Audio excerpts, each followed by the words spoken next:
Well, here we are. We are. Welcome to In Your City Show, coming to you live from LouInfo.com. Of course, the new KLIS, the Lou Information Station, always at 5:90 a.m. You can go in. We'd love for you to subscribe to the LouInfo.com YouTube and stay in touch with us. Watch the rest of the shows, and we'll be here every day. Well, not every day. We'll be here Monday through Friday, 4 to 6. Fridays will be our Rewind Fridays with lots of fun, and you can always subscribe, again, at the YouTube at Lou Info. So we're glad that you're here with us today. We got some great guests going on, and it's going to be all about relationship here getting started. We've got the Rainie Howard coming on, and she's a very soulful, educated woman that is about, healing in relationships, whether it's business or, as a couple. Relationships are tough. Relationship at work or at you probably think we're like the perfect couple, right? We are. Nothing. Yeah, we're fine Until he walks naked to the front door. No, okay, that was yesterday. Okay, so I do have a question that I do trouble. want to talk about when it comes to relationships. I mean, yes, they are hard. They're hard at work and they're hard, as a couple, making sure that you communicate. Because when I talk to you, sometimes you don't hear me. I hear you. No, you don't hear me. You don't hear me. What do you think these earrings? They're big. I'm thinking you could pick up a couple radio stations with those. Well, we've got the legendary Smash on with us today. Yes, we do. I can't wait to talk to him. We're going to be talking to Anita Cross with St. Louis Men's Group Against Cancer and Robin Phillips with Child Care of Missouri. So some great charities that are out there, organizations, as well as some really intriguing people that'll be on the show. I have a question. Do you really care? Like right now, I wore a dress today. Yeah. Because I had to wear my my new boots. Can you see them? So I had to wear a dress. Okay. Hopefully I don't raise my leg too high when I'm trying to show those off. But I didn't shave my legs. You're pretty good. Your laptop's kind of hiding. Oh, there you go. There you go. Does it miss the hair on my legs? I can't see Like them. you Have I ever complained about that?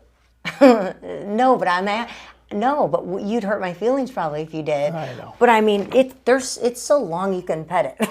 So You can pet I it. just want to know if guys really look like. It's like how many days can you actually go without having to shave your legs? I like to shave every day. I can't stand that stubble feeling. But it's been a very busy week with the show just starting. Right. There hasn't been the normal time that we normally have. It takes a lot for a girl. I mean, you've got nails and makeup, and you notice I have a ponytail today. Whenever you see a ponytail, that means that the hair wasn't working right. The hair was not working. It gets slicked right. back into a ponytail when there's not enough time. Hair, false eyelashes, which I don't have those on, but there's a lot of paraphernalia that a woman can do to try to get ready for the day. So I'm just wondering, what happened? I don't know. We're not ready I'm not for you ready yet. for him yet. But so I just really want to know, do we do that for ourselves and to make sure that we are appropriate for our friends and other women that see us, or do you really notice all that stuff? I mean, I guess if I didn't shower for a while, you'd probably really notice. I don't think we notice as much. I don't think guys are as, picky as what picky. we are about ourselves. Now, are you picky about guys? Like picky about me if I haven't taken care of myself? I mean, you don't even notice when I shave. So I can have this could be like all But out I for like the stuff. 3 weeks. It can be, I could look like I couldn't wait Harrison 3 weeks. Ford, I couldn't let my beard grow out. It would be really creepy. Yeah. I don't think you've been. But then when I shave it, you don't notice sometimes. I can go a day or two, and then you go, "Oh, you shaved." Oh, look at you! I don't like it. No, all right, I do notice if guys have. She says distinguished. If you grow that beard out, she goes, "Oh, it looks distinguished." I like that. But distinguished to me means old. Yeah, when but you see, say that, it means old. It doesn't mean handsome. It doesn't mean. No, distinguished is a good look. I don't want to look distinguished. I want to look younger. Well, if I could Guys grow are a like beard women. They to wanna look cover younger. my double chin, I would do that. And I don't think guys should. I think when their eyebrows start going different directions, they should trim them. That's something for me too. It's like the juice guy. Remember the juice guy that used to be on TV? His eyebrows were like everywhere. Yes. He was doing like those juice commercials. Or hair coming out of your ears or your nose. Right, guys. That's kind of yuck. But see, but I tell you. But see, the ears are your job. Like if you see yours come, yeah, I can't see them. So it's your job to go, oh my gosh, hon, you got a forest going on. Maybe it's because when we get older, we can't see that well and we miss those things. Yeah, maybe it's the wife's job. It's the wife's job. The partner's job. On the unseen areas. It's the wife's job. Yeah. And your nails clean. Yeah. So we were out to dinner, and Gordon had been painting, staining, stamping, or whatever our back patio, and we're eating dinner. I'm like, oh my gosh, what's under your nails? I look like, is he 10 now? Chancey, is he 10? 10? He's going to be 8, July 15th. Chancey's 8, but my fingernails look like what Chancey's fingernails would look like after him playing all day outside. He went to the bathroom, he's scrubbing up his nails. He couldn't stand it, but he's a chick in a guy's body, so there's a little bit of a difference there on that. But so relationships are here hilarious and different, and we communicate very differently. And you had somebody that you wanted to express here at the beginning of the show. Can we hear what he has to say? Yeah, it locked out on me, so I hope it's going to work. But let's try my gosh. Might not be able to see it, but you might be able to hear it. Technology is the best. Yeah. Oh, where'd he go? Well, he's right there, but okay, let's hear him. Got a new friend? Maybe. And it sucks when my wife has a new friend because the new friend has a husband. I got to hang out with that guy. It's like she puts me on a husband play date like I'm a 3-year-old. And the problem is, if my wife likes her and I don't like him, we're hanging out. But if I like him and she doesn't like her, I'm never seeing that guy again. That's how that works. My wife got a new friend. It sucks when my wife has a new friend. It's so true. The new friend is he the same guy? Hang out with that guy. Great, now you can't stop it. All right, it's like she puts me on a husband play date like I'm a 3-year-old. Tunnel. The problem is, done. Okay. So okay, I can't talk to you. I know. Okay, where's our producer and handler here? Yeah, I know. All right, so is he the same guy that when you he says, I can't even believe that I've ever been in a park all by myself? And because my wife was, yeah, he's talking about parking. He goes to park here. She goes, why'd you park here? He goes, I don't know why I parked here. Because it looked like a place to park. That's why I parked here. It's like, but why did you park here? He goes, I don't know. Never in my life have I been by myself and go, boy, should I park here? Or should I park here? Where should I park? But we're here to help you. Yeah, but we don't need it. I need to tell you where to go, where to turn. But sometimes we don't need that help. You do need that help. In fact, I'm not sure how you survived without me. Yeah. Because I can guide you in all your needs if you would just listen and pay attention. I know. Were you drinking an energy drink today? See, that's the thing. Why are you looking up? Well, I know because I'm looking at TV. Because you're not there. But I'm looking. Is God up there? God's everywhere. Hey, you're going to be some angels. You're going to need to help you. I need an energy drink after this week. No kidding. I mean, this is what, our 4th day? Our 4th day. And I feel like it's been 4 years. We're used to doing, so we used to do a show once a week. And then maybe we went to the podcast when we were doing the radio show. With our She every Said, Saturday. Said. Right. And then we went to doing it maybe 2 times a month, right? Something like that when we did it on location place. Right. But normally when you do a show every day, and I did a show every day, but I didn't do something else with it. You do one or the other. Oh, right. Yeah. You're not doing 5. We're not. Yeah. We have 3 magazines. So if you haven't had a chance to see our magazines, we have Chesterfield, Clayton, and we have St. Charles City Lifestyle magazines. And so that is what, we're working on all the time, is working on those magazines and getting it out so that we can share all the stories from, everything local in the cities. And then now we're coming here and sharing everything local on the radio. So we can get kind of busy. It can, yeah. Especially with all the technology things that we got going on. But it is fun once we get here. We do enjoy that. It was fun today. So all the illustrations have come in for O Olive. So her book 2. Book. Yep. So we have O Olive, which is Oh No, a Thunderstorm.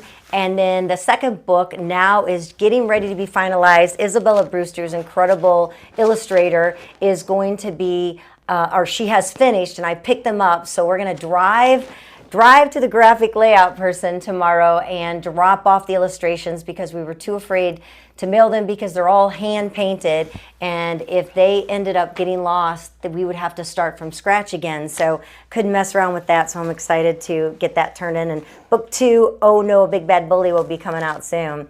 So it is Thursday. We are getting close to the weekend, and there are some fun things. I know yesterday we did the movies for June, and then Cat Muse with Logan Janis, and then Cat Muse had all the bands. That's wild. You know how sometimes we're always trying to figure out what we want to do or go I think somewhere she mentioned different? maybe 100 bands in 2 minutes. I mean, but the thing is did you realize that many bands are playing over? Like I asked you the other day, are bands still playing? Or Which made me feel better. I know what you're going to go ahead and say what you're going to say, and then I'll go say what I was going to say. No, go ahead. It made me feel better that because I used to always think there was like 10 guys that played in 70 bands. You know what I mean? The same 10 guys. I did see a couple of your friends that were in another band that don't play that I hadn't heard that name of the band, so they've definitely. And we're going to we'll talk a little bit about bands when Smash comes on. That's too. true, but there is a lot of bands playing this week, and so if you love music, there's definitely that going on. Now, most of the bands, from what I can see, are bands that are playing, they're tribute bands. They're not necessarily their own music. And that's what I was asking you the other day. I feel like, are there bands anymore? Like, are there new bands that are out there that have new music that are playing? I feel like it's singers and things like that, but not actually bands. It's not like it was when we were growing up in the 80s and 70s and 80s. It's like you went and saw bands, and I mean, those bands were 20-year-old kids, 23 Now they're 80-year-olds kids. in tribute band. Now it's the same guys, yeah, but they're 70 and 80, 60, 70, and 80. And, but still playing. And they're still playing, but that's the thing too. And some of you musicians, I know you're listening, but how do you play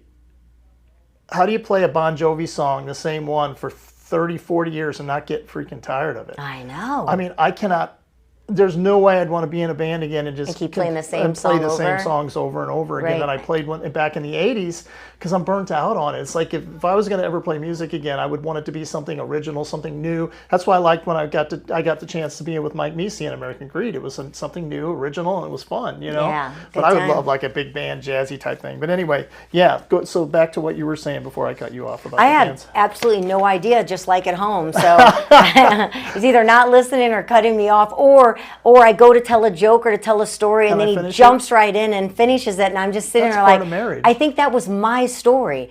That's my story. I wanted to tell it. And then you just finish it off. But sometimes it's good because you might finish it off with a sound of the voice or something like that I can't really do. So sometimes it works. It's okay. You'll do it again and again and again and again. I'm sure of it. So it's okay. So anyway, I was getting to.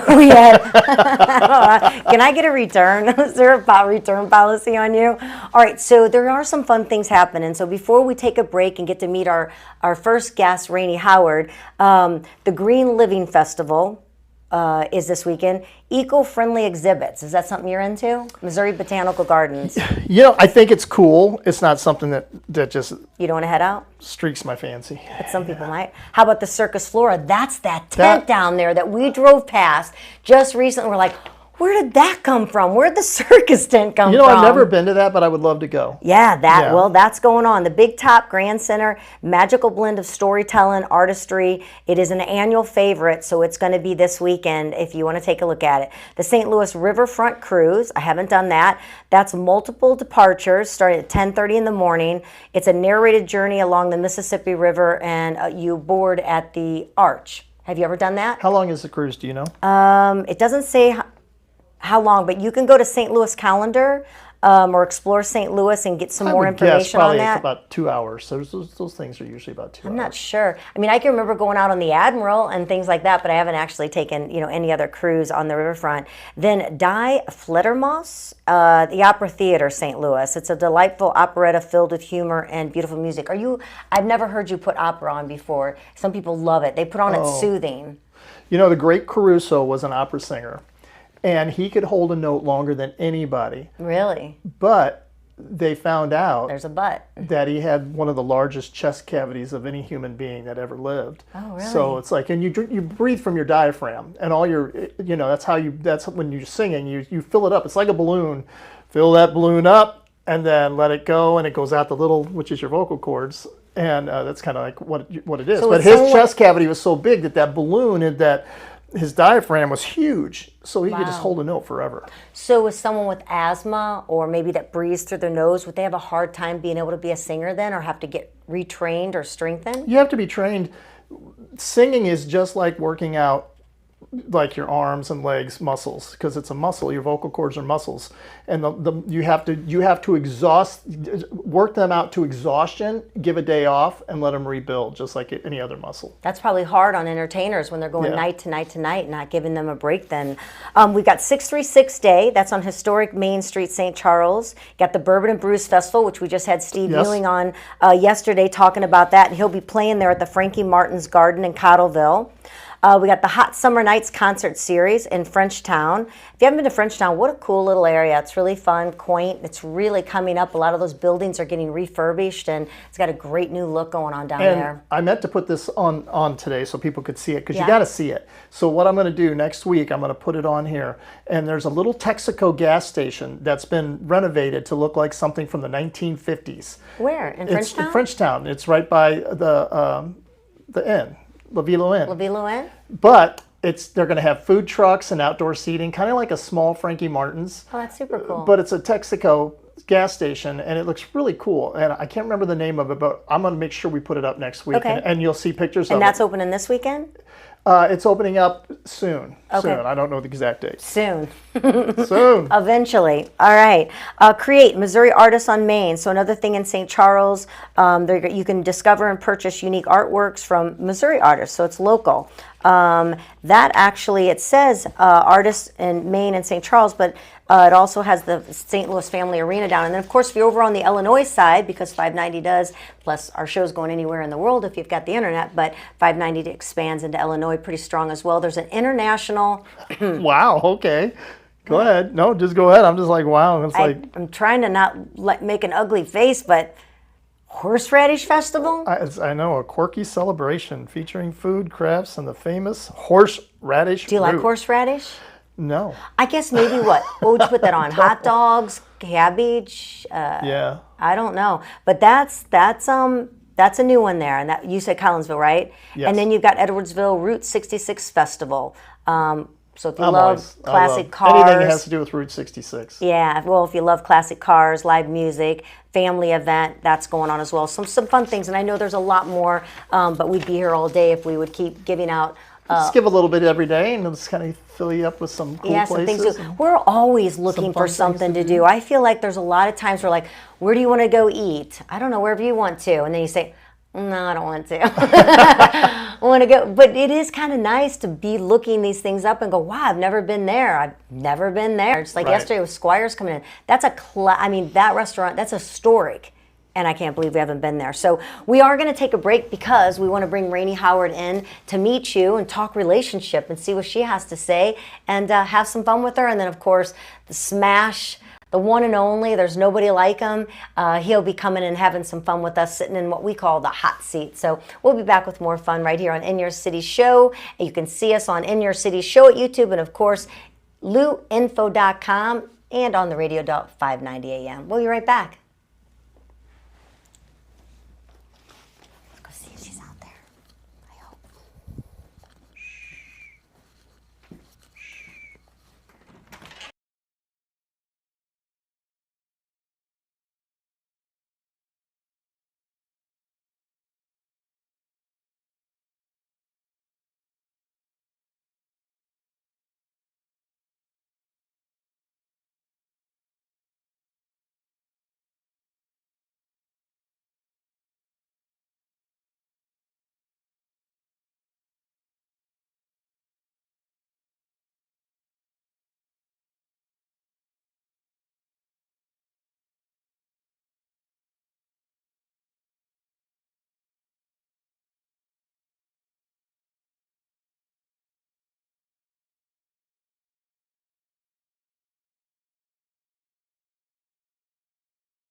Welcome back to In Your City Show. We are coming to you live from the LouInfo.com there on your YouTube channel, as well as 590 AM on the new KLIS 590. So the question of the day today, which we did not say at the beginning of the show, and we'll be asking our guest Rainie as well, would you rather have a partner who texts too much or never replies?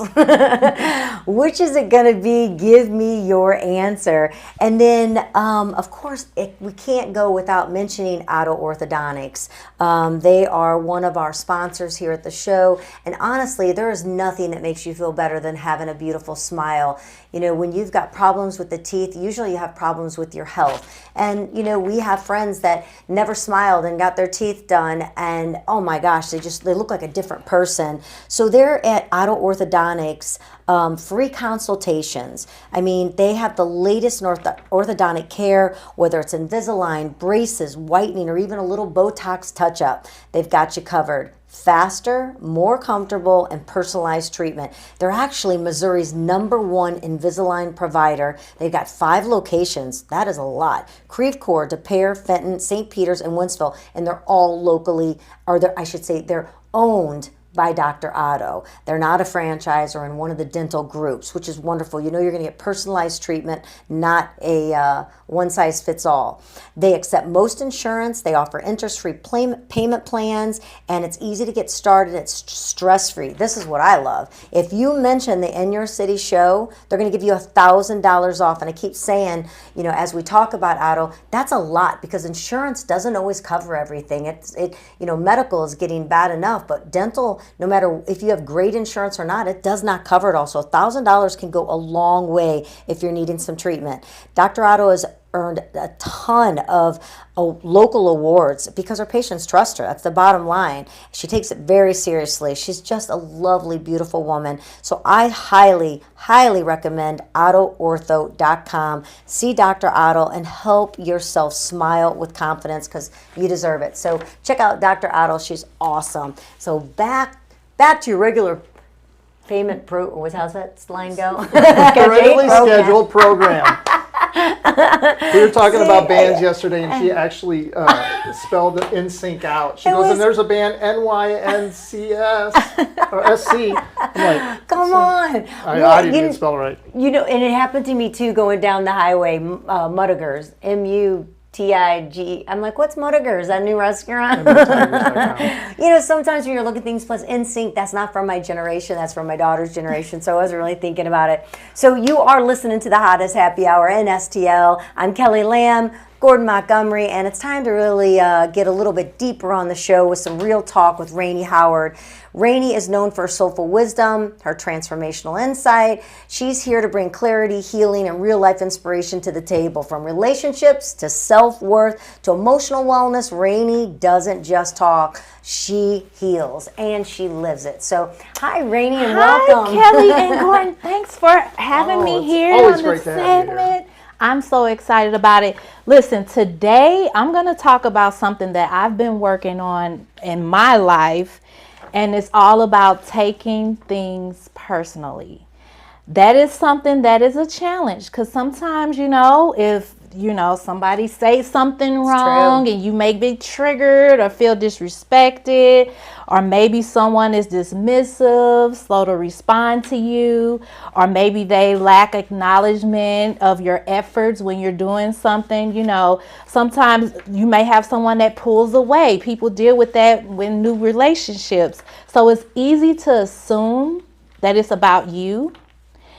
But here's the truth. Most of the time, it's not about you.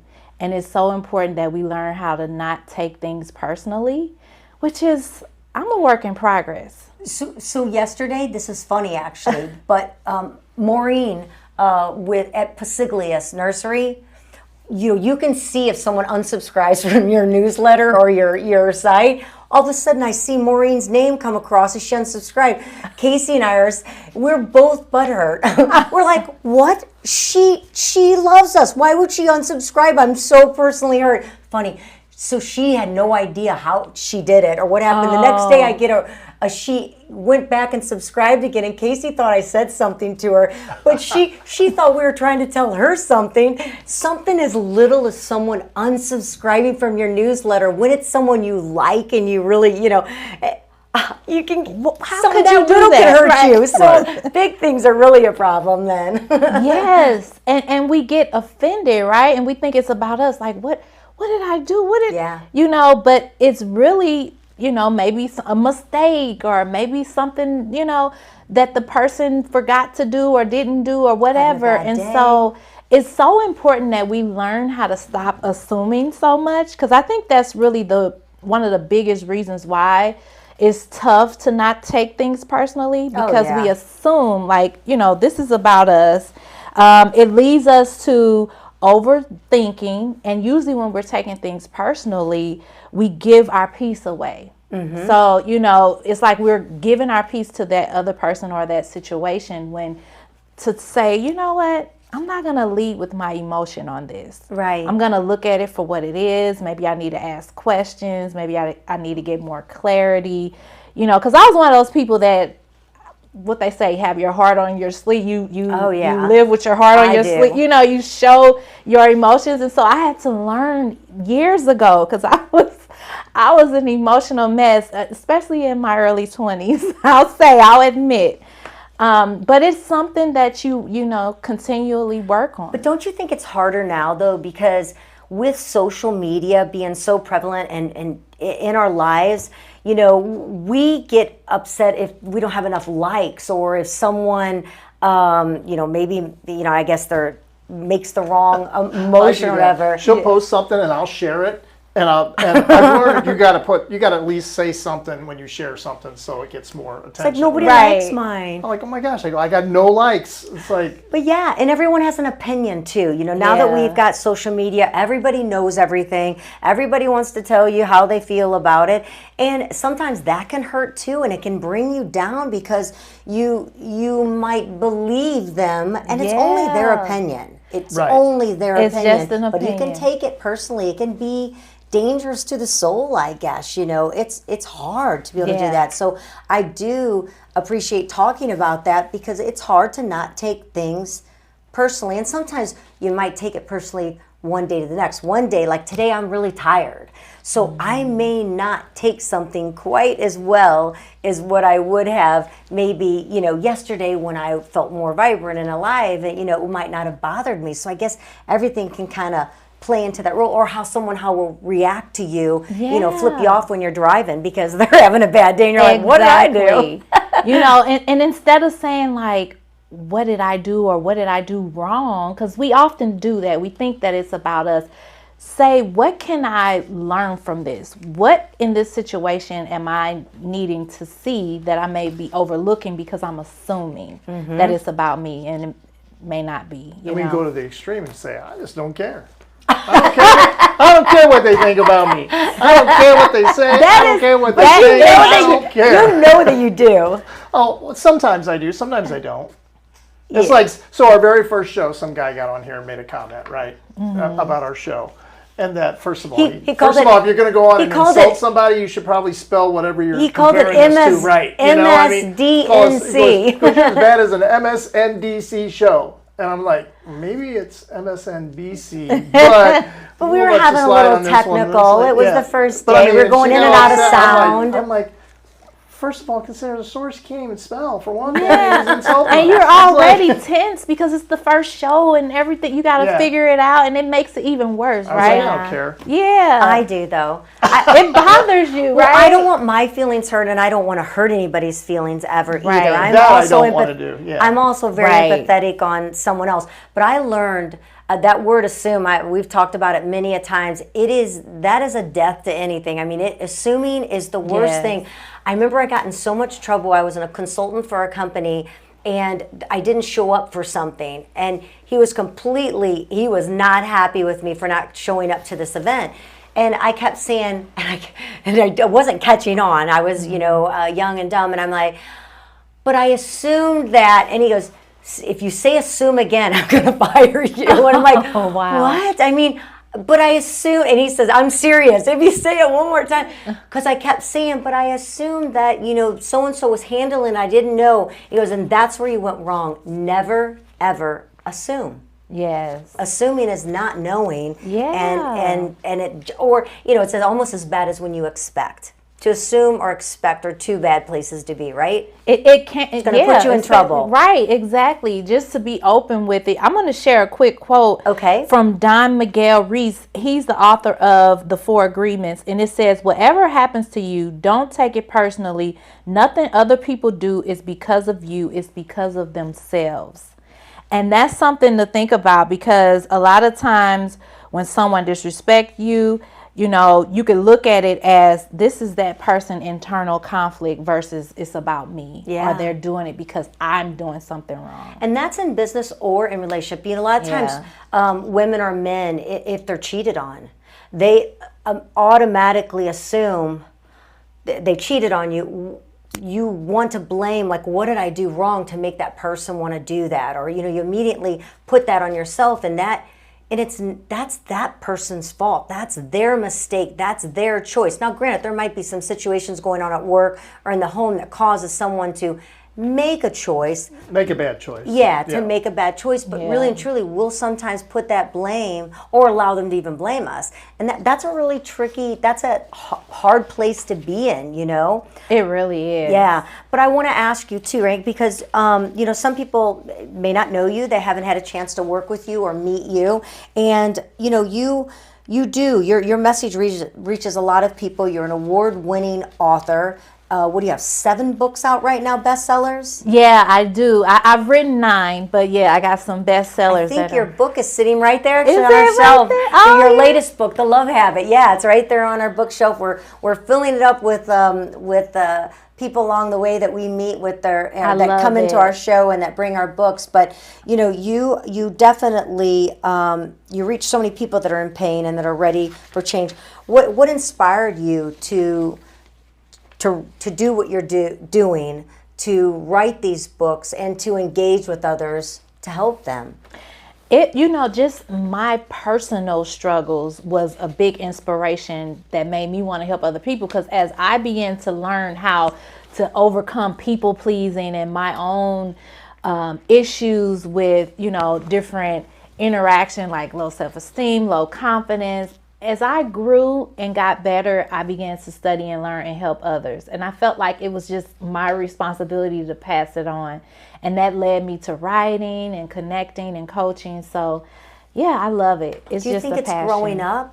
Do you think that a lot of our things happen stemming from how a situation in our life when we're young or, growing up, or our parents? Do you think that you realize maybe what happened in your life that allowed you to grow? A big part of that, I say, is childhood trauma and childhood challenges. I think a lot of what we go through as children, we have to heal later as adults, whether it's feeling neglected, abandoned, like my dad wasn't always there. And so some of those things created like the need to get validation from other people, and people please and things like that. And so getting over those challenges were important for me. I'm jealous of people that don't feel they have to people please or be a yes person or whatever, and they can just like, snap, you're done. So I'm looking at all these things, the importance of self-love, breaking free from toxic relationships,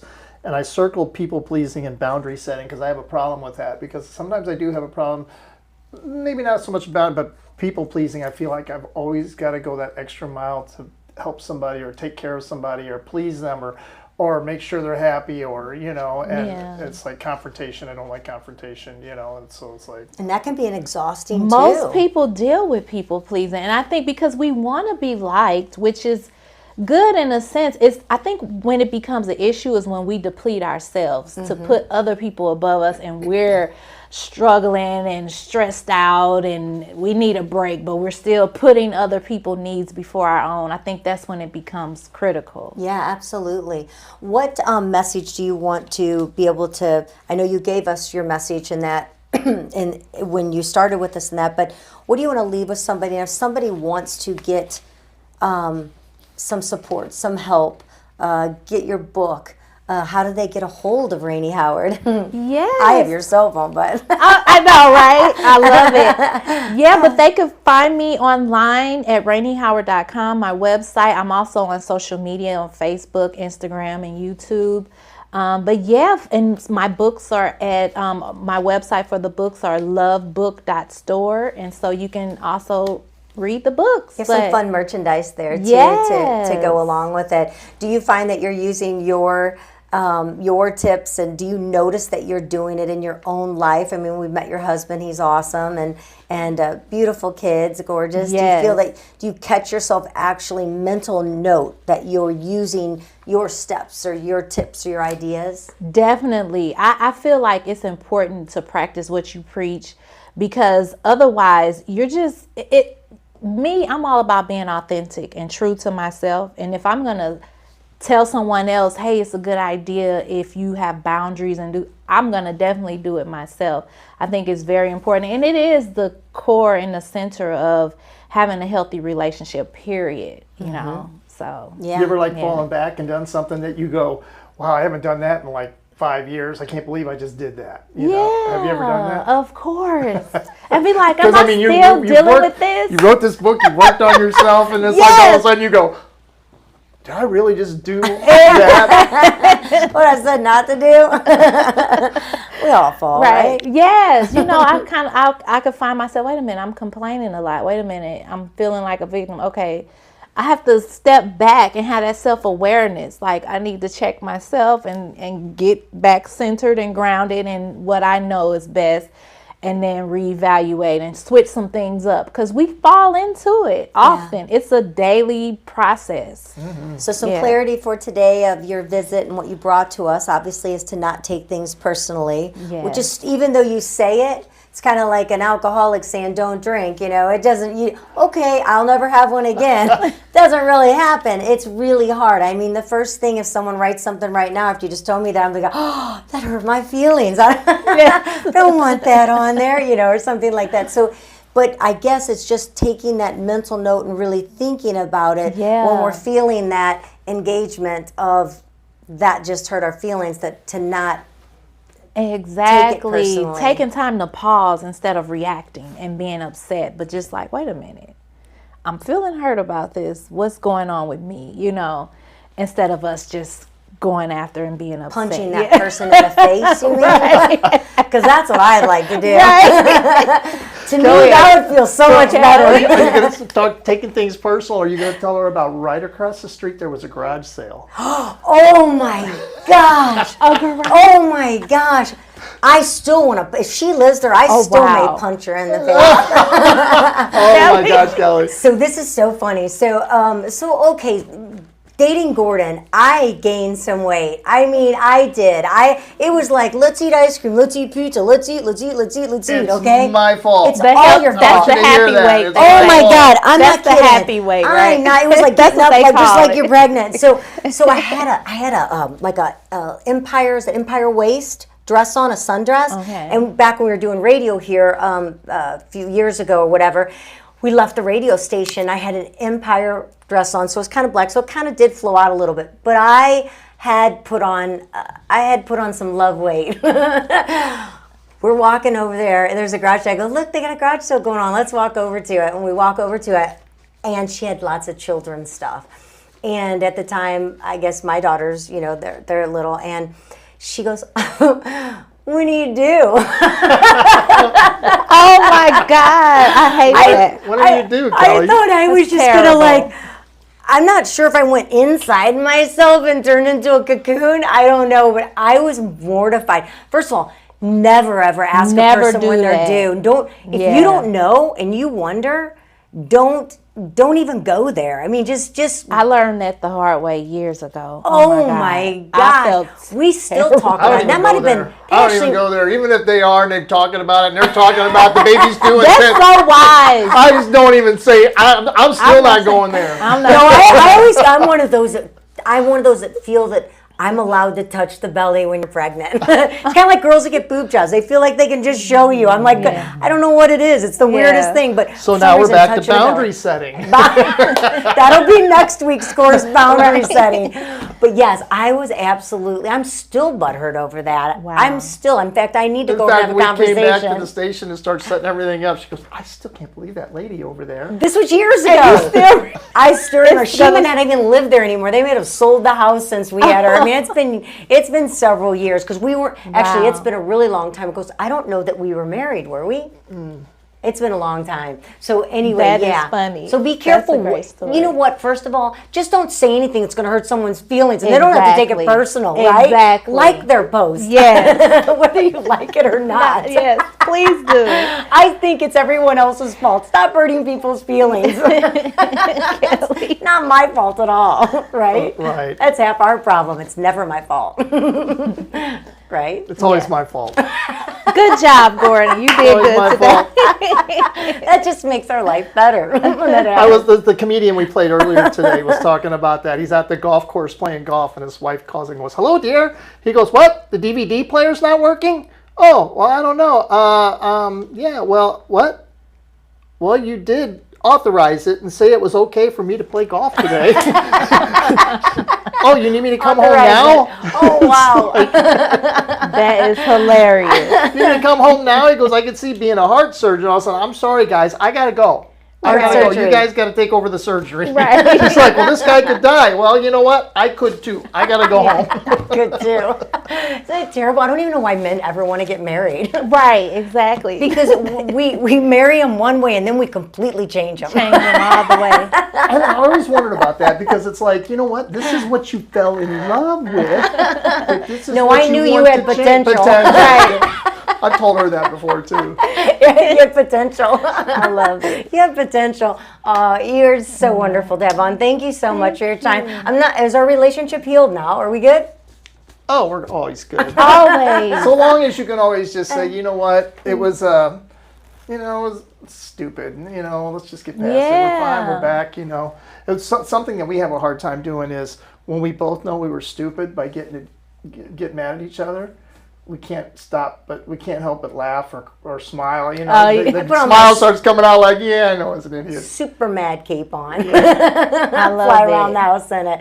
Rainie Howard, thank you so much. You'll be back on Thursdays with some more tips and relationship with family or in your relationship or your relationship at work. Your not relationship at work, but your business relationship with people, and they really do how you feel intertwine. And it makes. I was talking with a friend, Angel, and I said, people can do really well at their business, but if your home life is having some problems, it can very much interfere, with your business, as well as when you're having troubles at work, you bring it home and have troubles there too. So, and I think just stepping back and really, kind of like you said, taking a breath, thinking about it before you react, really trying to understand, where your feelings are coming from and what's happening or what kind of day you're having. We all have those moments. Nobody's perfect. We're human. So exactly. So we'll get a hold of your book. We already have it, but The Love Habit, Rainie Howard, your number 7 best-selling book, and we appreciate it's a great book, great read. So thanks for coming on the In Your City show and be one of our first guests for the week. And we'll be back next week, unless we personally hurt somebody and they tell us to get out of here because they don't have a good sense of humor. I'm funny. Yes, you are. Thanks, Rainie. We'll be back with more on In Your City show. That coming up, we've got the legendary and the amazing Smash Asher Ben Ruby, if you want to call him by his real name, but we like Smash. We'll come back with more right here on luinfo.com, the KLIS right here at 590 AM.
Welcome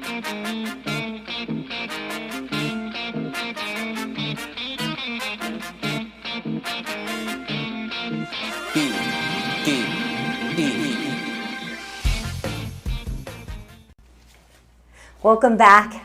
We're here at the In Your City show, luinfo.com. You can go to the YouTube channel of Lou Info, or you can go to In Your City. We're here at the 590, the new KLIS, the Lou Information Station, and we are sitting with none other than Smash, the legend, Glad to be the here. myth. He's really here. It's so good to see you. Glad to see you kids, because I've watched you guys develop over the years. Smash, you married us. I'm getting ready to renew the vows coming up. You married us. And you had to entertain people because I was late to the church. That was great. That's right. Gordon That's thought right. I was a runaway bride and wasn't going to show up. Me and Smash were doing a comedy routine and giving history lessons about the church at Daniel Boone. Waiting for the bride. Yeah. Unbelievable. Fantastic. Right? What a great place for a wedding, first of all. Wasn't it beautiful? It was really beautiful, and the day was right, so that worked out magnificently. snowed that morning, though. Snowing. Yes, it did. I forgot about that. And That's right. It got beautiful. And then It the, did and then get the beautiful. sun came out. It was like, 65 degrees or something like that, which was perfect, and everything turned out great. But yeah, we always talk about Smash was the man who married us. So. But I tell you what, I've done a lot of events. Yeah? I started up in 1967. I got my band. We had 55 years together. And then I started up in radio, and that was 77. And I've been in radio about 48, 49 years now. And I've done so many events, humongous events. One of the biggest was the Rams victory party. Oh, when they won the Super Bowl? And I was not as nervous at any of those events as I was getting you guys married. That was one of the scariest moments I ever had, because number one, because you were running late, and it's like, okay, well, luckily Gordoni knew practically everybody in the place. I knew some of the folks, and we were able to, just to use a term, hold them off because they were ready to stampede. Right. But you showed up, and you were so beautiful. You were so beautiful. You were so radiant. sweet. And it just quelled the anger of the crowd. The anger of the crowd. The whole 50 magnificent. people that were in there, right? That small little quaint white church was so Beautiful. much fun. Look at you, Smash. You know, I met you, I don't know if you remember you meet so many people, but when I met you was like 1997. Was I civil toward you? You were the kindest man ever. 1997 or 1998, Carly was just a baby, so I don't think she was quite one. Golly, I remember. And it was Mix 93.7. Yeah. That was that new station that turned on. They brought you over to be, of course, the lead on-air guy there. Right. And I think Margie Ellisor was there. Were you That's guys right. on together, maybe? That's right. We did the morning show together. Yeah, And it was the best morning show in St. Louis at that time, even in history, in my personal opinion. And then I was doing a bit with Margie on their new HD station, I guess is what it is. And all of a sudden my phone rang, and I didn't know what to do with it, because I was talking about how we had the greatest show. So I picked up the phone and acted like somebody was on there. I gave the phone back to her and I said, that was J.C. Corcoran. He said he had the best show. That's great. Well, we just ran into Margie because we were at a media event for the new Basso that opened up at Westport Plaza. How was that place? Fabulous. Yes. Wow. Yeah. Really, really great. In fact, we can't wait to have them on the show and talk more about it. And Margie had just spent the day with you. You guys were that's right. going That's somewhere right. out That's to right. Bush's. She was just with you. Yeah. Yeah, Bush's, not Bush's Grove, that's the old restaurant. You went to Bush's, the farm, whatever it was.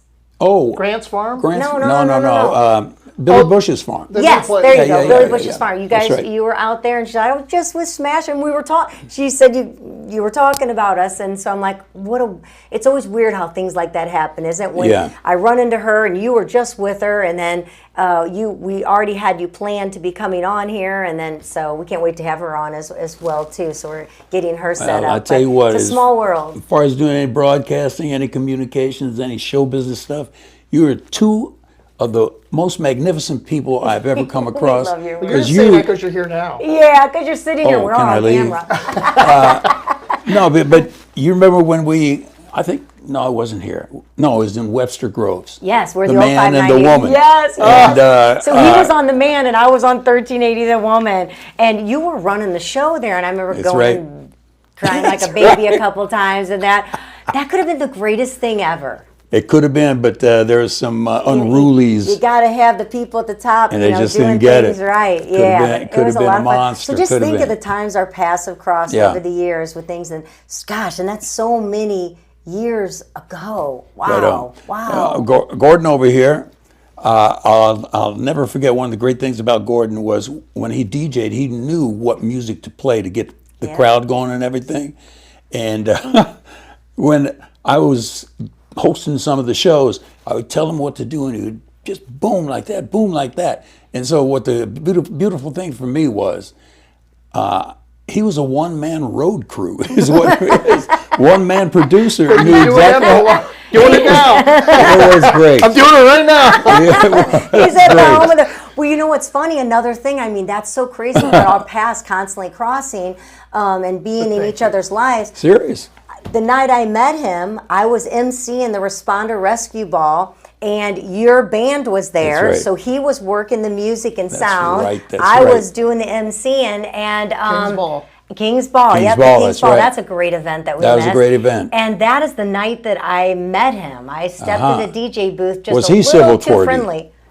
Was I he didn't civil know how toward to you? take her. Yeah. She jumped in and said, "Do you want to do a shot?" And I'm like, okay, I guess. Yeah, sure. And I'm thinking she's going to the bar. Well, she just opens her purse and pulls an airplane bottle I out. had just come back from out of You know, little town. bottles in your One of those little ones, yeah. And I'm like, Well, she comes I prepared. didn't want to leave. The drinks are free, so I wasn't being cheap. The drinks were free, but I was right there, and my little bag that I had was still from where I came from out of town, and they sat me and they're like, "Here we go. I got a couple tequila bottles in here somewhere." But you know what? And you know, people say, "Oh, you're brown nosed," and I'm 75 years old. I don't have to brown nose nobody no more. But these two kids right here. You're so Where's sweet. the camera? Is It's this the right camera? there. It's right there. It's right. Why It's all won't over it- the place. There's Well, several actually, of this them. is the one that's on That's That's on right you. there. Okay. But one of the things I always admired Let's get about a you close up of you talking about was it. how you guys grew in your professionalism and grew to this right here. Because I didn't know when you guys were going to be going with your careers. Because in a way, I don't. You kind of got jacked around, and in a way, you're in the tough end of the business. Yeah. And yet, look what you did. You put yourselves together. You created this little publishing empire that can just expand from there. And you're off and running on the broadcast side. We're enjoying. Fantastic. It's fun doing it Proud together, of you. definitely. Thank you brother. so Yeah, much. yeah. I mean, just look at your life in the media. I mean, Oh, my gosh, gosh. there's just, I mean, Smash, there's so much. And gosh, the picture of you with your big, head of hair that throw on top of your head that you had, and your lovely wife, and just all the, I mean, your kids. Now, is he still in California acting? This is good. He called me up when he was 19. I said, "Dad," and I knew he wanted to be an actor. Said, "I want to quit college." He was going to Indiana University, where I went. All of Indianapolis went to Indiana University. So I said, "Well, what you want to do?" "I want to be an actor." I said, "Where do you want to go, east or west?" He said, "I want to go west." And so we packed up a little U-Haul type of trailer, put it on the back of Mom's car, and him and Mom drove out there. I flew out a little ways down the line. I remember telling him, I said, "You do whatever you want to do. I got you covered." He was 19. "I got you covered. I mean, I take care of his bills and all this stuff. I got you covered till you're 21. 6 weeks later, he got his first commercial. It was a Kentucky Fried Chicken commercial. Oh, wow. Yeah, and from there, he got himself a part on the show on the early side of Fox network. There's a show called Parker Lewis Can't Lose. The show almost like Ferris Bueller's Day Off. Okay. And he played the bully on that show. And then after that, he just got himself parts and parts. And then one day, he landed the big part on ER. Yes, I So he was remember there that. like 13 years. And one of the craziest parts about that was that about 3 seasons into ER, NBC approached ER about buying the production. And so in that purchase, back then, it was like $13 million. And that was a lot of money back then, a lot of money now, of course, but back then. And what they did, and Abraham was one of the first 9 actors on that show. Clooney and Margulies, whatever her name is, Juliana Margulies. And they, the producers on the sale, gave each one of those actors $500,000. Wow. Now you are a 21-year-old kid. You got $500,000 right there. And so I always taught my kids that whatever you make, put half away. Right. Because someday, especially if you're going to be in quote unquote business. show business, it's going to go away. Yeah. But if you got something to land on the backside here, then bravo to you. You don't have to hurt. And so he had enough to go ahead and buy himself a beautiful 3-bedroom bungalow with a garage back here and right here. And in a way, I was proud of him, but in a way, kind of ticked off. A swimming pool. So my kid had a swimming pool before I had a swimming pool. So that's the real, That was real thing. And he knows I'm allergic to cats. And so sometimes guys do that for gals. They let the gals bring their cats in the house. Well, I couldn't go in his house. Oh, no. And so I think that was a young person's thing to keep your parents out of your house. You know, oh, Dad, you can't come in here. We got a cat. We got a cat. Yeah, so, but he grew his opportunity all the way. He's not a movie star. He's a character actor. Mm-hmm. He had all these parts. Was never stopped working. And now, you know, that movie Rust with Alec Baldwin, where the woman got killed. Yes. Well, Abraham's one of the stars of that movie. So oh my gosh, we have to watch it. Yeah. It's on right now. You can see it. Yeah, exactly. It's one of those you can pick to Absolutely, watch. It's on the 100%. on the apps or whatever there to see. Oh my Well, gosh, one of the things I always did was try to keep my kids out of the radio business. If you want to do something else, you go do something else. I don't want to get into the radio business. And my son Isaac, middle son, my son Isaac was a mathematical genius, and he took that, I'll never forget, he took that to Webster University, got in the math department there, got himself a mathematics degree. Then he moved to Rolla, and University of Missouri gave him a degree in engineering. Sure. And the crazy part about it is, when he first came home after he got his degrees, he got a job at the bank 3 blocks down the street from the house. So I'm saying, what? I spent 150 G's for you to be a bank teller? I could be a bank teller. And Mom said, calm down. You got to give him time. Now he's got one of the big, humongous jobs out there in the Southeast, in South Carolina. He lives in Charleston. And then my daughter just got married last year to a wonderful young man. And she lives in Austin, Texas. That's so fabulous. Yeah. You had a wonderful family, and I've been blessed like that. Your relationship with your wife was so beautiful. Magnificent. And with your, you had a big career, being on stage and behind the mic and that. What do you think? What was it that kept you two so close and such a strong family bond? Being in that type of lifestyle, she always came first. Well, she and I had a pact from the early days, and the pact was that I would go out and do the work, because we came from Greece. Greece, that's a country. Mm-hmm. We came from Greece, me and my mom and pop, in 1951, August of 51. And my dad, in that era, dads were the provider and the moms were the ones who took care of the house. And so I just continued as the provider, as my dad did do. And I started a family business of this level of show business, and it worked out, like I said, 48 years on the radio and all that. Mm-hmm. And the crazy part about it all is that she said, because she knew I was a big Superman fan, she said, I will build you. You go out and do the work and everything. Provide for the family, like that's you. But I will build you a fortress of solitude. And she built me that fortress of solitude. And that was, when I got home, I could get away from all this stuff and just, plop out and be myself. Right. And so that was pretty cool. Yeah. And that's how we lived then. And Mom took care of everything. That's why these kids are good kids. And also St. Louis Family Church, that's where we go to church. They grew up in the church over there. Mm-hmm. And they became decent human beings. Thank you, Lord. Spiritually grounded. Yeah. That's so exactly important. right. Yes, very, very important. Family And is so important. I'm just so proud of the whole family, because I know what they went through. I know what me and Mom went through, and she was the most wonderful mom. If I could come back as a little tiny baby, I'd want her to be my mom. I'm serious. Hey, where did Debbie Ben Ruby go, Lord? I want her. And so You have so many years. I mean, gosh, just so many years. Is there something that stands out to you over your time that's just probably one of your proudest or most exciting moments you had in your career? Because it's been long, so I'm sure to pick one is not easy, but is there something that wowed you? well, I've always been, and Gordon being a band guy also, you can relate to this. For me, and our band in Indianapolis, Smash Band DC, New York, Phoenix, all the places I've had bands, I always went by the credo that you don't know how good you are until you go someplace where the people don't know you and you get over it. And if you get over it, then you got something. And you keep working and keep going gig to gig to gig, city to city to city.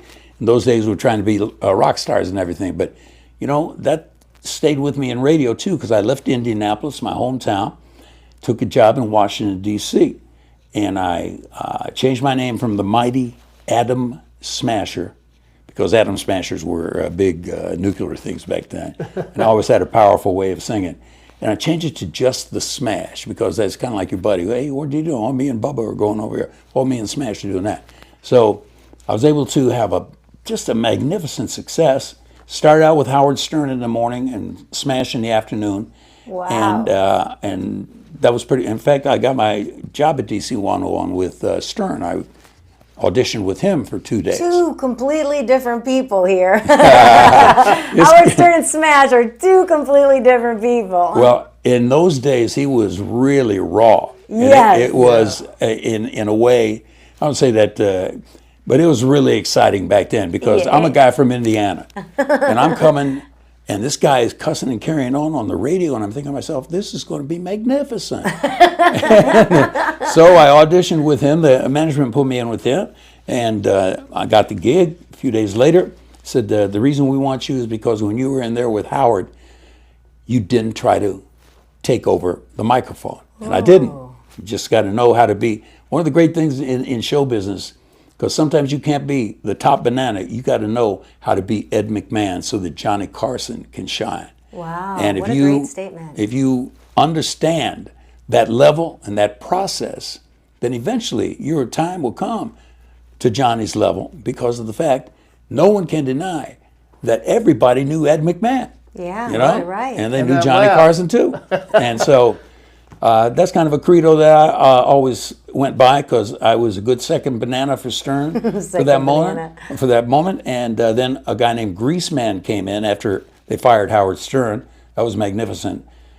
Howard Stern got fired, so Smash, we need to take Howard's place. I said, well, that's early morning. I'm hired for afternoons. I'm a rock and roller. I don't wake up at 3 a.m. I go to sleep at 3 a.m. No, you need to. And so I took over, and the next day, Stern had such a fanatical base. They were magnificent in their fan to them. And the thing about it is, when you got a guy like that can command, and he commanded those guys to just totally destroy DC 101. And for a little while it was. They hired a guy named Greaseman, who was really, really an amazing entertainer, cartoonish, caricaturish in his own way, but he had it down. And that was an era, unlike the era of broadcasting now, when people weren't, as they call it, woke back then. They were wanting the surprise of a guy saying a four-letter word. Push the limits. Yeah, push the limits. And the people dug it. Stern delivered it. Greaseman delivered it. I delivered it, not as viciously as either of those guys, but I delivered it. And we ruled that city for 8 years that I was there in D.C. It was the Reagan years. And I ain't trying to be political or nothing, but D.C. was a wonderful place back then. Wonderful place back then. So that was a magnificent thing. And then I got the gig at MTV, and that turned out to be amazing. And I'm enshrined in Rolling Stone magazine in the top 40 best episodes of MTV. So Was that the one? Which one was that with Guns N' well, Roses? yeah, it was Guns N' Roses, and they were coming in and they were touting their album that had just really come out. And I thought to myself, because they were going to change the studio there at MTV, and I went to the producer and I said, listen, if you're going to be changing the studio, these are rock and roll boys. They know how to tear places up. I said, why don't we just let them tear the studio up, because you're going to tear it up anyhow when the show is over. It was called Headbangers Ball, because it's always the heavy music and all that. So he said, well, good idea. So he gave me permission, and Axel came. Axel's from Lafayette, Indiana. He used to come watch my band whenever we'd play at Purdue University, and so he was telling me stories about myself. That was pretty funny. And then I met the other guys, of course, and I said, listen, would you guys be willing to destroy this place? And when I give you the signal, just go at it.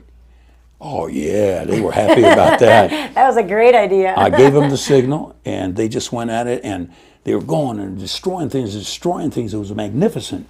And I'm thinking to myself, well, how do I get out of this? So I'm doing color commentary. Oh, the bricks fell down. Oh, the wall fell down, that kind of stuff. And for some perchance, this big beam came. I saw it coming. Yeah. And it comes down like this. And I think, oh, this is my way out. My way out. Hit me on the head, and I acted like I was dead. And that was the end of the bit. And Oh my God. I go year after year, people call me to do interviews about that situation. That was magnificent. At the same time, I was done with DC 101. I had a 1-year contract with MTV, and then at the end of MTV, I had the opportunity to come to KC 95. At that point in time, I don't know what it is now because I don't pay attention to it, but at that point in time, they were like one of the top 5 radio station, rock and roll stations in the world. And so they said, you want to come to KC 95? And I had known of KC 95 when our band had records. They played our records on KC 95 before I even got to KC 95. A lot of bands got their start. Exactly right. And so I took that job because, it gave us the opportunity. We had just had the 2 babies and gave us the opportunity to be close to Indianapolis so that we could drive and the grandparents could see the kids, or the grandparents could come on back. And so I took the job because that was a top-rated station and it had me close to home. And you asked me what is one of the most brilliant, one of the most fantastic things that ever came to me was that I got accepted by this market. I got accepted by the people. I got accepted by the people in New York. I got accepted by the people in Washington, D.C. I was accepted by the people in Indianapolis. That's my hometown. Everybody knew me from my bands there and everything. But when you go somewhere where nobody knows you and you get over, that's when you know whether you got something or not. So I was able to come here, and it was beautiful because me and JC were friends. We used to work at DC 101. And I talked to him for a long, long time after he took the gig at KC, because I think it was in Buffalo, and then he took the gig at KC. And he's thriving and brought KC really to a big prominence that they never had before. And KC tried to hire me a few years before that, and I was doing fine in DC, and I didn't want to wake up early to compete against anybody or anything. And so finally they offered me a magnificent amount of money. Something you couldn't refuse? And so I couldn't refuse here you it. Are. And I took it. I called JC. I call him Brother Mansky because back then in those days, like people say, hey dude, back then everybody said, hey brother man, because it's kind of like Jamaican, and then everybody said, hey brother man. So I called him Brother Mansky because he's from Chicago, and in Chicago there's so many Polish people, everybody's named Ski, some kind of ski there, so he's Brother Man, Ski. So that's what I always call him. I call him, I say, Brother Mansky, I'm coming to compete against you. Oh, what are you doing? I'm taking a gig at DC, at KC 95. Click, just like that. Click. Hangs up. And that was it. I didn't talk to him for 6 years. Are you kidding No, me? that was it. 6 years we did not talk. And then at the end of that run, at the end of my tenure... Just talked about taking things personal in the last Yeah. segment. Oh, really? Well, did. I was able to, at the conclusion of my time at Casey, we both got together and we just were shooting the you-know-what together. And he and I, no matter what you think about him, he's a really good man. No matter what you think about him. Yeah, because people don't like him. He does stuff. He does it to people himself. Don't like me too. And You know. I don't know anybody that doesn't But like in a you, different kind of Smash. hatred. But in a You different kind of put hatred. yourself in the same in the same line. I don't know anybody that's ever said that Yeah. before. I Well- cannot. I wish we had like 2 hours with you. I'm Oh sad my that we even gosh. have to. Are we be able done? to- Well, No. before you go, I want to know what you're doing now. What are you doing right now? I- and why do you have a candy dish with you? I have the most awesome gig right now. Yeah. And I went and applied for it. And when I went there, they said, "You're the first guy that ever applied for this gig." And I got the gig. I am the first 300-pound jockey at Fairmount Park. And I ride the horses. They're a little slower than they normally Ready for were. that one. I wasn't ready for that either. I bit was going to say slower. Social Security or something. I didn't know what he was going to Are say. they racing Clydesdales now? That's what it takes to carry me. Are you just loving life and chilling, or what's up? Well, hey, since I see a candy dish. I know. Here's what it is. I want you guys to renew your vows, and I want to thank Julie Lally for giving me this idea in me renewing your vows, because I gave you your first vows. You did. So, in renewing your first vows, I'm wanting you to look at this as Gordon, this is Kelley, this is life. All right? So those are your three. So when it comes to dipping, Gordon, dip on. Just don't dip over here. Because if you dip in over here, then Kelley gets to dip in on you.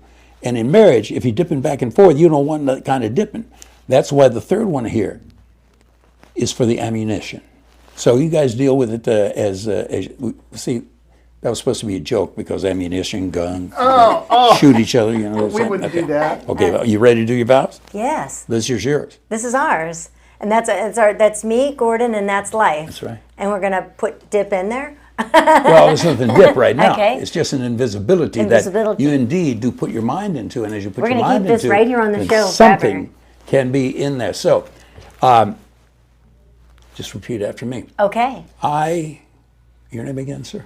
Gordon. I, Gordon, take you, Kelley, Kelley. still? Kelley. I, Gordon, take still. you, Kelley. I, Once Gordon. again, you got to wait for the pastor. He's not a telling you wonderful yet. young He's- man. he listen. Wonderful young man, but just he's ready. He's He's anticipating. rambunctious. He's gonna want the honeymoon though, really quick though. That's a problem. Okay, and I'll be faster. I, Gordon Montgomery, take you, Kelley. What's your last name? Lamb. Now? Oh, Yeah. it's still Still Lamb. All right. Well, she Take puts you, the lamb Kelley on top. Lamb. Oh, I thought I was supposed to say my other name. Well, I would say Kelley. He asked. He didn't See, say Montgomery. that's why we We're have not to paying renew the attention. vows, because if we're not certain about certain things, and that being the actuality of Who we are. you are commanding in your own way, and she is commanding in her own way, and when you put two commanders together, there's either war or peace, and you've got to understand how to make peace, and yet at the same time you've got to stand for yourself in the war of marriage, because marriage can be a war, and when marriage is a war, then here's what happens. You have to make up at some particular point in time. Somebody's Putin, somebody's Trump, all right? So you are the darn tootin' Putin, and you are the lovely Miss Trump. Oh gosh. All right? And so what I'm going to ask of you guys, Melania. for the sake of, are we running out of time? Because I can go a couple hours if you want. No, you're not. We'll have to break okay, here in a I, minute. Gordon. I, Kelley. Hi, Kelley. Take you forever. We did this once. We're doing it again, because forever is forever, and I love you forever. I'm gonna take you forever Take and you forever ever and and love ever, you forever forever and and ever, ever. and we have a honeymoon tonight. You can now kiss the bride. All right. There we Once go. again. There you go, you kids. All right. Oh my gosh. So anyway, Julie Lally is a very Don't you creative love her? person. I do. I do, and we'd love her to death. Yes. Yeah, if I could marry love again, it'd be Julie Lally. That's just me. But I thought to myself, to be able to come on this radio show, because I know what you guys are doing, and I know how you started it up, and I know the hustle you got to put on to make something like this happen. And I know how fantastic it is that you are reflecting life in the St. Louis region in your magazines here, in your radio show that you're talking. And in that reflection, people can see themselves and can see themselves for the positive. Because I know you guys ain't about nothing but the positive.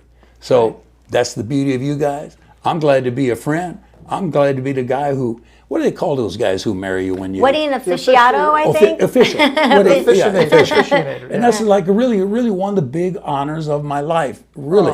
Like I told An you. honor for us too. Well, When you said yes, it was like when I was there and I'm sweating, and I don't sweat at gigs anymore, but I was sweating because you got to be on at a wedding. I mean, I can, introduce all the Rams players and get the crowd, 100,000 people going nuts and everything, but you better be good for the bride and groom because that is the biggest event in their life other than maybe having a baby. And so you got to make sure that this event was big, and you weren't there because you were carousing outside. I was busy. Yeah. It was lovely weather. But you need to I was sweating it a little bit there. always remember this young man right here. He helped me put on a show before the show. Oh, we love you, Smash. And one of the great things is you are an entertainer, and you understand an entertainer, so an entertainer can come to a guy like you and have a platform in you, that platform that can be believed in, that you ain't going to let him down, because that way the entertainer can truly entertain because he can put forth whatever his assessment is as far as comedy is concerned, as far as drama is concerned, because the base is there, because you know this business. And that's why this is not only fantastic at this point in time, but I can just see the potential. It's about potential. And if you guys never give up, you'll never lose. You just keep it going. Thank you. Serious Appreciate business. it. We love you. Love you, Smash. I'm love going to you come over and guys. give you a big hug. We're going to take it to a break. I don't want to. I could sit here all day with Smash. We love him, adore him. He is a legend here in St. Louis and across the United States. There's so much that he's done. So we dig you, Smash, that's for sure. Love you to are all. listening to the In Your City show here at the LouInfo.com, the Lou Information Station at the new KLIS. We're going to be right back. We're going to find out about some great organizations that are really giving back. St. Louis against Men's Against Cancer, as well as the Missouri Care for Children. I don't have it in front of me. Missouri Care Awareness. There we go. Child Care That's Awareness. good. We'll be back with that. We're going to always keep this. Going to be right Yes. there. Thank you so much. We'll be right back with more fun. There you go.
Welcome back to In Your City Show. We had a great time talking to Smash, and now we're still in that second hour of the hottest happy hour in STL right here at the LouInfo.com. You can watch it on YouTube at LouInfo. You can go to In Your City Show, and of course on the dial at KLIS, the new 590, which is the Lou Information Station. We would love if you go to LouInfo on the YouTube channel and subscribe, as well as why not go to the In Your City Show and subscribe as well so you don't miss any of this fun stuff that we have going on. So right now in the second part of the hour, it is all about local, helping community, giving back, giving awareness to organizations that are out there that truly need our help and need our support. So we have two guests in the house we're going to be talking to, finding out more about what's going on, and a great event as well for one of them. But first, I've got to tell you about St. Louis Closet Company, because Jennifer Williams is an amazing woman. She is out there just showing people how you need to be in business, because what she does for you as a customer, you feel like family when you leave. When you go into the showroom, it's absolutely magnificent. I just felt like Smash because he says magnificent. Every time I say that word, I'm going to think of him now. She's incredible. It's locally owned. It's not a franchise. This is a business that she runs, that she's there day in and day out to make sure that her team, her staff, and the clients that she deals with are taken care of. We absolutely admire her and the built that she's brand, transforming homes for over 34 years. That's a long time. So we always say, whether it's any room in your house or the outside of your house, if it's a garage, she can transform that to bring a calmness to your life, because when things are a mess, it's really hard to be able to enjoy life when things are everywhere. So it's designed locally, it's manufactured locally, it's professionally installed, and there is no cookie cutter pieces with Jennifer at St. Louis Closet Company. What makes them stand out, it's their floor-based systems that add strength and stability while giving you the seamless built-in look. And if you're someone who loves to see things up close, well, stop by their public showroom and manufacturing facility. It's right here in town. It's off of Big Bend, and you can see what they're doing right there on site. As Jennifer says, go from chaos to calm at St. Louis Closet Company. It's your go-to for creating functional, beautiful spaces in every corner of your home. Support small. Say that 3 times, Gordon. Support small, support small, support small. Sassy, smart out I had to go there. slow, though. Yeah. Support small, support logo, and get organized with the St. Louis way with Jennifer Williams there at the St. Louis Closet Company. So here we are. We're back at the studio, and then I'm going to put my my little notes. Even though I know our business so well, I don't want to forget some of the the key points there that are going on. So in the house with us right now at In Your City, we have Robin Phillips. She's with Child Care Aware of Missouri. So there you are, right there. That's Robin. And then over there we have Anita Cross, and she is with St. Louis Men's Group Against Cancer, and they've got a great event coming up. So I'm going to start with you, Robin. Talk a little bit about Child Care Aware of Missouri. And for those, including myself, who are not aware of the Child Care Aware of Missouri, can you tell us what you do and how you support families? Yeah, absolutely. So we're actually celebrating 25 years of service delivery this And I year. don't know about you. Yeah, that's all right. That makes me sad. That's all right. We're gonna change that today. Perfect. So we are a statewide entity, nonprofit organization based here in St. Louis. So we're based in Creve Coeur. And we focus on the comprehensive early childhood system, community-based childcare, and its impact on families, childcare professionals, businesses, and communities. That's so important. He's grabbing all of his other stuff, trying to find his stuff. So. Somehow it got taken away. There we go. And you had sent me some notes actually that had a lot of great information. The questions that I have were kind of to find out more about you. You know, childcare continues to obviously to be a challenge for many families, and there's some things that are going on right now that are making a difference. Can you tell a little bit about that? Sure. Yeah, childcare is kind of in a national crisis right now. Availability. Definitely. So it's difficult for families to find. It's difficult for families, and I'm talking families of a variety of income levels. Hard to find, hard to afford. And I'm a recent graduate of Missouri leadership through the Missouri Chamber, and we toured a lot of different companies around the state last year, and every single president, CEO, HR person that we asked, what are your biggest workforce issues? Childcare consistently came up. So it does play a role in workforce development, labor force participation, and overall economic impact. If people aren't working, they can't reinvest in, sales tax and things and go out to eat and things like that if there's no salary coming in. Right. So how does someone become involved? How do they know if they need your support and they need your help? What do they, and I'm sure we do a wide variety of things, and so those were kind of the 4 buckets. And so for families in need of childcare, we have always provided referrals to childcare programs across the state based on their needs of children, their zip code, where they live, where they work. And that that's not a service you have to qualify for. That's not an income-based service. In fact, federal law requires every state provides that service with federal money. Yeah, to just help people and educate them on what to look for. I think too, the other side of it, and kind of a new contract that we stood up for the state of Missouri as kind of a partner with them, is helping lower income families who qualify for child care subsidy, help them navigate that system. So think about young parents, we have a lot of young people, there's not a lot of cash liquidity necessarily in their income if they're doing an apprenticeship or or trying to get through trade school, and maybe they don't make a lot right now, and so they may need access to child care subsidy. It's a very overwhelming, complicated thing to get, and so we're trying to navigate and handhold people through that process so they're successful in getting it, so they can get back to work. So this is, what did people do before this was in place? And it's like, how did they handle this situation? And when did this first start, and when did this first take place? What year did this? Gosh, I've been with the organization right at 18 and a half years. It's been available in Missouri, at least through our organization, since 2000, that finding childcare piece. Okay. The federal law has been in existence since like the 80s. So entities like ours exist in every single state across the country, and so many of us are a part of a national group called Child Care Aware of America. We help families find childcare. We influence federal policy, trying to make things better for families and more accessible so that people can go to school or get back to work. That's one thing that we do, and I think it's finding it through the variety of avenues that we are always trying to stay ahead of the game with marketing, because technology can go dry really quick. So it's always trying to be creative and innovative and trying to reach people. Doing things the same old way, especially in the nonprofit sector, doesn't work. You will die very quickly. Yeah. So you have to stay ahead of things. So a lot of different outreach. We use partners across the state to do that. Your biggest mission then, sitting here right now, what is it that you are wanting to make sure to express? What do we need to know about Missouri child care awareness? Mission. I think, the biggest thing there, the bottom line is we're making a difference for children in the first 2,000 days. That's 0 to 5, right? We do that through a variety of mechanisms. What I want listeners to understand, because we've all been talking, like more and more people realize this is a challenge. Legislators, decision makers, employers realize this is a problem. What are we going to do about it? Are we just going to keep talking about it? And so there are some exciting things coming to our state. We're still kind of in a process of standing them up, but basically it's where employers who realize they need to do something different in their benefits package for their employees. There's a new tool and system coming this potentially, like should launch this summer, where employers can sponsor a portion of their employees' child care so that everybody's got a share in it. Because I'll be the first to tell you, child care is it's not a family's issue. It's not a red issue. It's not a blue issue. It is a fact of getting people back to work. Right. Not everybody. It's hard enough as it is. Yeah. Correct. And not everybody and I'm not saying every child needs to be in child care, but not every family has the option to stay home.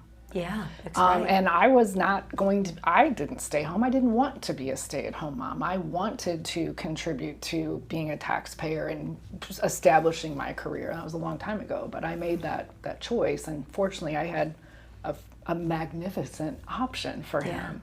But not everybody has that. And that's not okay.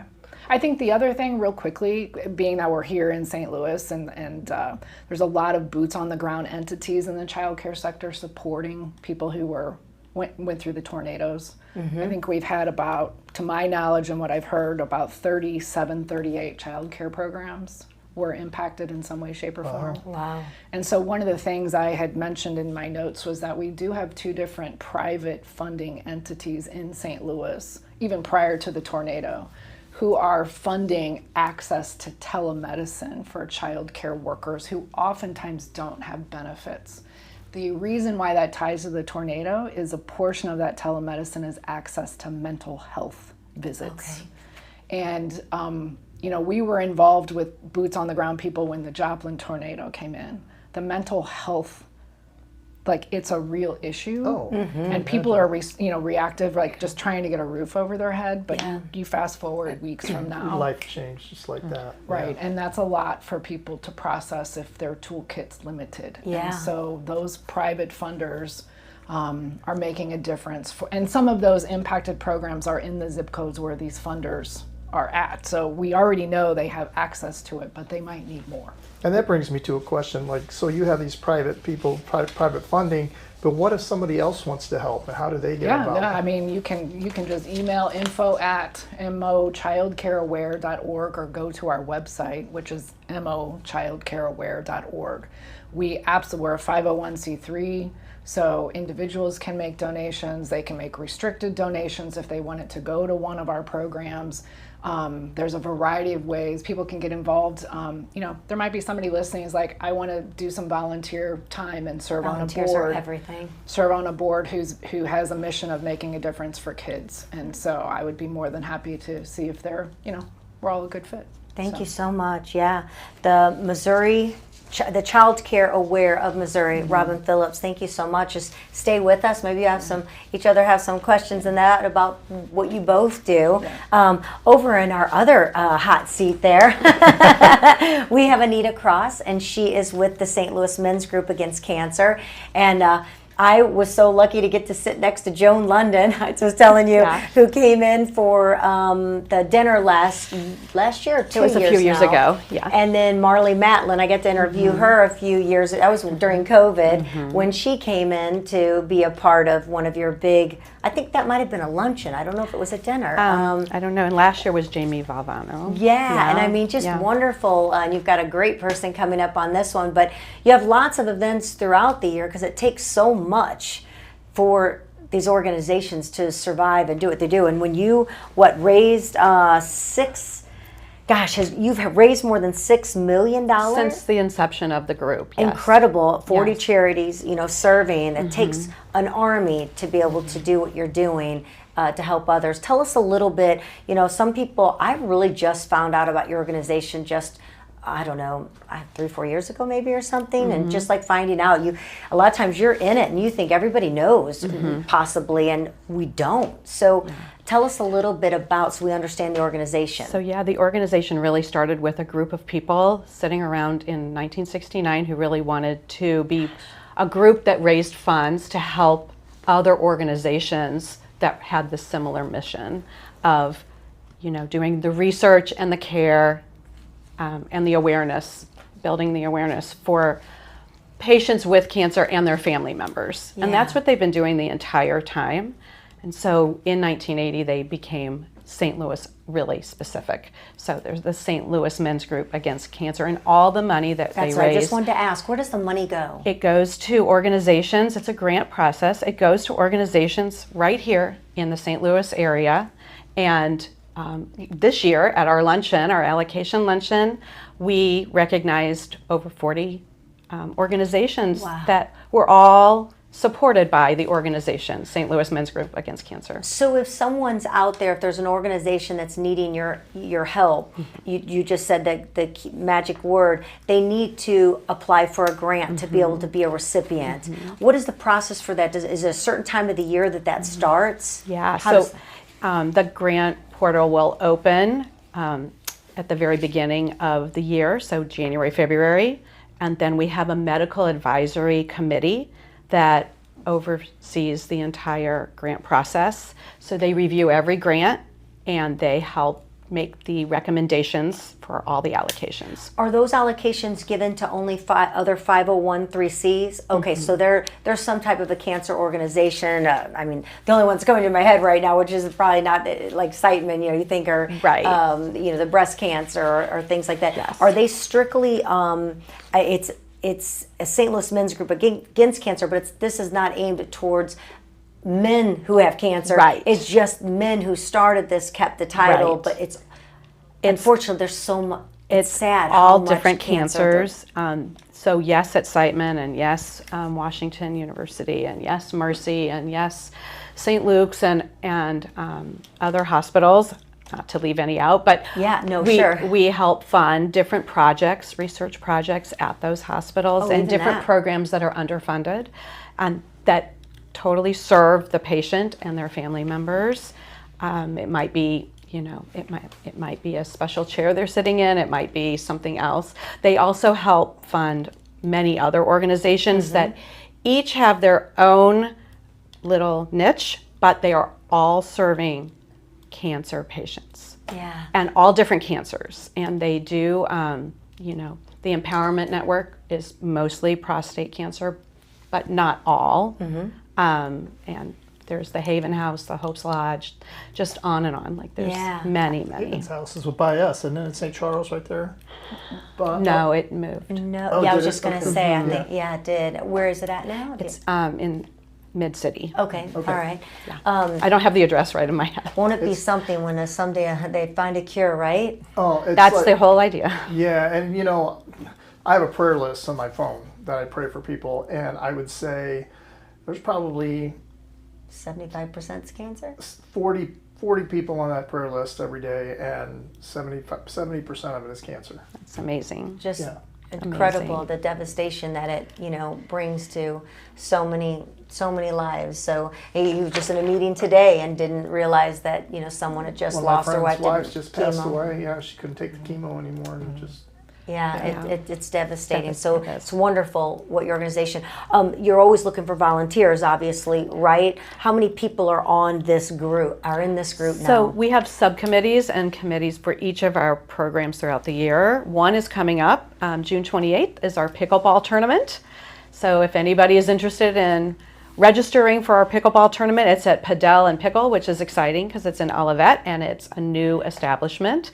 So we're very excited about our 3rd annual pickleball tournament. Pickleball has become like the rage of, I'm old and I have never ever, now when it just started, building, which I'm talking, okay, I'll tell you when I learned about it. It was COVID.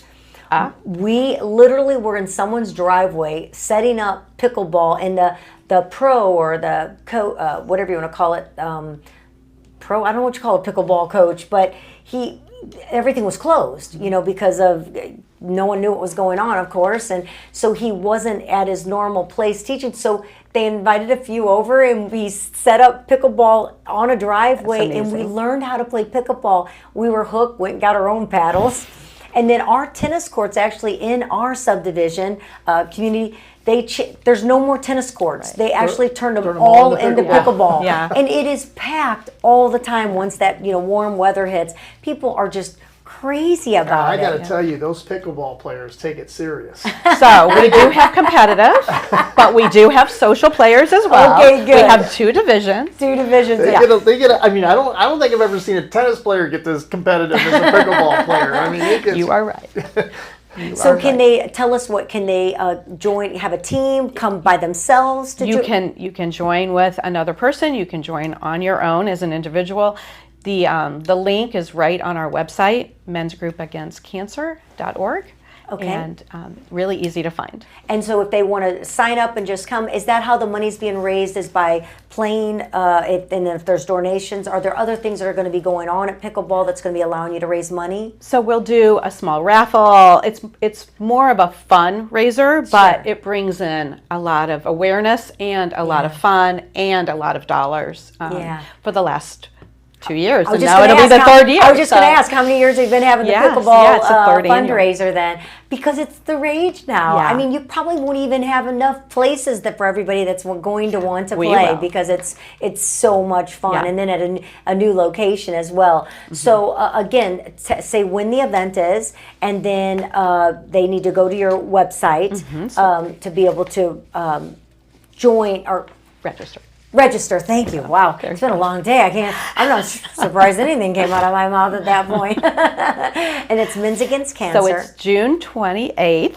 Okay. Is the day, so it will run at 9 to 2, and it's at Padel and Pickle, and they can get to all that information by going to mensgroupagainstcancer.org, and it's right on the front website. Perfect. So Well, we'll it's make sure easy. post it on our social sites too. So we appreciate you so much. So our question of the day was, would you rather have your partner text too much or never reply?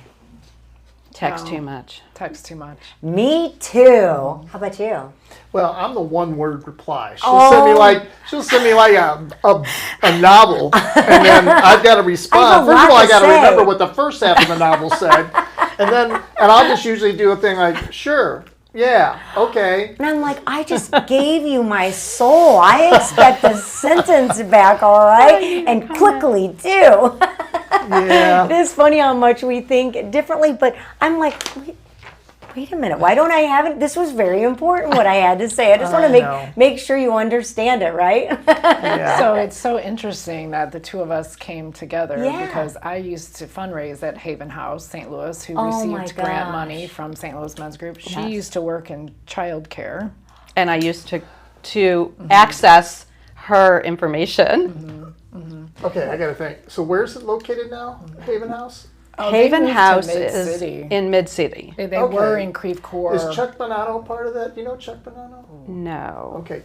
Because when I still had my DJ company, I actually came and did a DJ thing for Haven House. But I remember that So now. it's Brooke Well, Noker right now. It's once you're in the type of work that you are, and we're down to our last minute here. I mean, thank you so much for what you do, because it takes people like you that want to work in that type of industry. It's very much different than the normal profit for companies to put yourself in a business that is all about raising money and working for people that need your help and support so much. And there's so many out there that are needing help. So thank you so much for your time. And if anybody wants to volunteer and be part of your organizations, we can't stress enough how important it is. And we're glad that we can have a voice to be able to share wonderful things like what you're doing. So thank you so much. I do want to leave you with the word of the day, because I keep forgetting. I love my words of the day.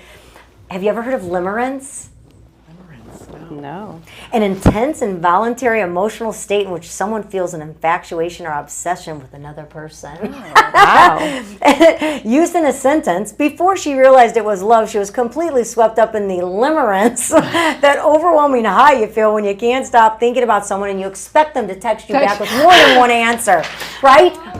Thank you so much. On my behalf, this is the first time I've heard of this word, so it's like, And I'll be using it more and more often, Yeah. limerence. Thank you for having me. Thank you Yeah, so thank you. much. We really appreciate Robin, Anita. Thank you so much. And those that are listening today, we appreciate that you taking the time to come into In Your City Show and have some fun with us right here on the new Lou Information Station, LouInfo.com. We'd love if you would go and subscribe. You can also go to the In Your City Show. Have fun with us. We'll be here Monday through Fridays, 4 to 6 p.m. Not drive time. We call it the hottest happy hour in STL. right.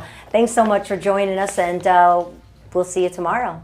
cheers. Cheers. I didn't say the sponsor, so that was probably a problem. You know what?